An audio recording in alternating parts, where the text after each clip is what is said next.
जिल्ह्यातील 5 नवनिर्वाचित आमदारांनी विधिमंडळात गोपनीयतेची आज शपथ घेतली. यामध्ये आमदार सत्यजित देशमुख यांनी संस्कृतमध्ये तर गोपीचंद पडळकर, रोहित पाटील, सुहास बाबर आणि विश्वजित कदम यांनी मराठी भाषेत शपथ घेतली.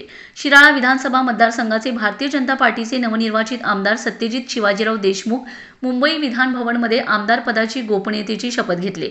सत्यजित देशमुख यांनी संस्कृतमधून शपथ घेतली. शपथ घेत असताना सुरुवातीस स्वर्गीय शिवाजीराव देशमुख यांच्या स्मृतीस अभिवादन केले. शिराळा व वाळवा तालुक्यातील जनतेचे आभार व्यक्त करत शिराळा विधानसभा मतदारसंघातील विकासासाठी कटिबद्ध असल्याची ग्वाही दिली. खानापूर-आटपाडी मतदारसंघाचे आमदार सुहास बाबर व जत विधानसभा मतदारसंघाचे आमदार गोपीचंद पडळकर यांनीही शपथ घेतले. आमदार गोपीचंद पडळकर यांनी बिरोबाला साक्ष ठेवून आपला शपथविधी पूर्ण केलाय, तर आमदार सुहास बाबर यांनी वडील स्वर्गीय आमदार अनिलभाऊ बाबर व आई शोभाकाकी बाबर यांचे स्मरण करून शपथविधी केलाय.